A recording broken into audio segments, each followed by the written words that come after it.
साथियों, इस वीडियो के अंदर मैं आपको बताने वाला हूँ, अगर आपने कोई शेयर सेल किए फाइनेंशियल ईयर 25-26 में, जिसकी आईटीआर अभी आपको असेसमेंट ईयर 26-27 में 31 जुलाई 2026 तक फाइल करनी है। तो अगर आपने म्यूचुअल फंड सेल किए हैं, इक्विटी ओरिएंटेड म्यूचुअल फंड या शेयर सेल किए हैं जिस पे आप एसटीटी पे करते हैं, जिसका जो टैक्स ट्रीटमेंट होता है वो सेक्शन 112A के अकॉर्डिंग होता है।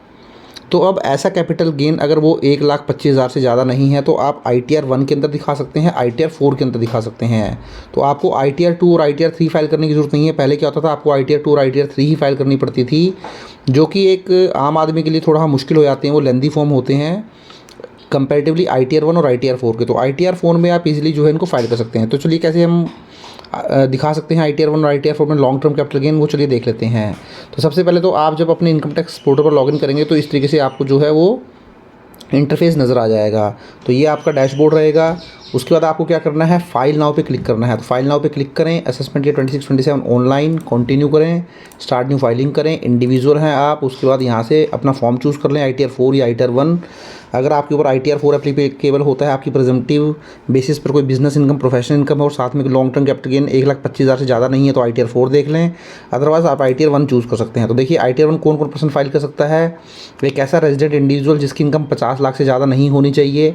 अब इस 50 लाख में कौन कौन सी इनकम आएगी, आपकी सैलरी या पेंशन आ सकती है, 2 हाउस प्रॉपर्टी की रेंटल इनकम आ सकती है, अदर सोर्सेज इंटरेस्ट डिविडेंड आ सकता है, long term capital gain 112A का अप टू 1.25 लाख रुपये, 1,25,000 तक और 5,000 तक की एग्रीकल्चर इनकम। उसके बाद ITR 1 पे क्लिक करें, ओके करें, लेट गेट स्टार्टेड करें। उसके बाद देखिए अगर आपकी इनकम 4 लाख रुपए से ज़्यादा है या ओल्ड टैक्स रिजीम में 2.5 लाख रुपए से ज़्यादा है, अगर आप एक सीनियर सिटीजन है और ओल्ड टैक्स रिजीम में ज़्यादा 3 लाख रुपए से ज़्यादा, तो ये वाला ऑप्शन चूज़ कर लें।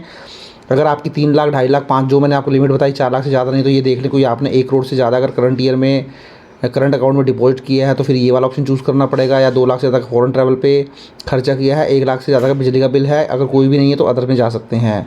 तो आप ये वाला ऑप्शन चूज़ कर लीजिए। कंटिन्यू कर देता हूँ, उसके बाद ओके कर देता हूँ। उसके बाद पर्सनल इन्फॉर्मेशन आ गई, इस पर क्लिक कर देता हूँ। प्रोफाइल में आपका नाम वगैरह नज़र आएगा, PAN number, Aadhaar number, date of birth, नीचे आए कॉन्टैक्ट डिटेल आ जाएंगी।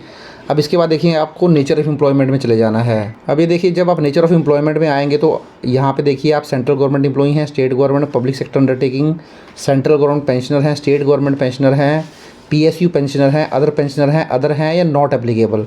अगर आप किसी भी जॉब में नहीं हैं, चाहे प्राइवेट हो, पब्लिक हो, गवर्नमेंट एम्प्लॉय नहीं थे, आप कोई पेंशनर नहीं थे, तो आप नॉट एप्लीकेबल का ऑप्शन चूज़ कर लीजिए। अगर केवल आपकी लॉन्ग टर्म कैपिटल गेन की इनकम है या कोई इंटरेस्ट की इनकम, मीन्स अगर आपकी सैलरी वगैरह की या पेंशन की इनकम नहीं है तो आप नॉट एप्लीकेबल यूज़ कर सकते हैं।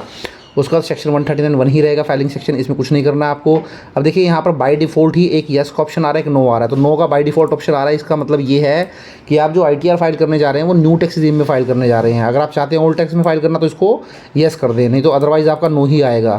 नीचे आए, कोई छेड़छाड़ नहीं करनी, बैंक डिटेल आपकी आ गई। अब आप इसको कन्फर्म कर दें। देखिए बैंक डिटेल में आपका हमेशा बैंक जो है वो वैलिडेटेड होना चाहिए, आप एक बार ध्यान जरूर रखें। उसके बाद इसको कन्फर्म करें। जैसे ही आप कन्फर्म करेंगे देखिए आपका जो पहला टैब है वो कन्फर्म हो जाएगा। ये देख सकते हैं पहला टाइप आपका कंफर्म हो चुका है। अब आप ग्रॉस टोटल इनकम के ऊपर क्लिक करें। जैसे ही ग्रॉस टोटल इनकम पर क्लिक करेंगे तो देखिए यहाँ पर sir since nature of employment selected is not applicable, schedule salary is grade of. तो ऑटोमेटिकली आपका जो सैलरी का शेड्यूल है वो ग्रे ऑफ हो चुका है। मीन्स अब आप इसमें कुछ भी फिल नहीं कर पाएंगे क्योंकि आपने अदर का ऑप्शन चूज़ किया। मीन्स आप कहीं पर भी जॉब नहीं करते हैं। अगर कोई हाउस प्रॉपर्टी की इनकम है तो आप यहाँ दिखा सकते हैं, जो ये ऐड अंदर पे जाके इस पर ऐड करके दिखा सकते हैं। इनकम फ्रॉम अदर सोर्सेज में कोई आपकी बैंक की इनकम है, इंटरेस्ट की, FD की, वो यहाँ दिखा सकते हैं। एग्जम्प्टेड इनकम यहाँ दिखा सकते हैं।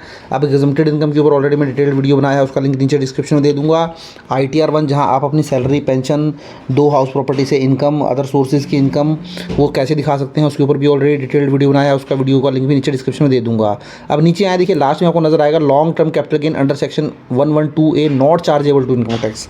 तो देखिए यहाँ पर आपको अगर आपका long term capital gain 1,25,000 cross नहीं करता है तो फिर आपको यहाँ पर दिखाना है। आप सपोज करें आपका जो सेल कंसिडरेशन था वो 4 लाख रुपए था और आपका जो मैं मान के चल रहा हूँ कि जो आपका कॉस्ट ऑफ एक्विजिशन था वो 3 लाख रुपए था। तो आपका जो इस केस में लॉन्ग टर्म कैपिटल गेन है वो केवल और केवल 1 लाख रुपए है। तो आप इसको कंफर्म कर दें। आप देख सकते हैं आपकी ग्रॉस टोटल इनकम 1 लाख आ चुकी है। इसके अलावा अगर आपकी अदर सोर्सेज इनकम है तो वो आप दिखा सकते हैं। टोटल डिडक्शन में आए, न्यू टैक्स में कोई मिलेगी नहीं आपको, टैक्स पेड में आए, लास्ट में इसको कन्फर्म कर दें, view your tax liability detail देखें, 1 लाख है, इस पर कोई टैक्स लगेगा नहीं, इसको भी कंफर्म कर दें।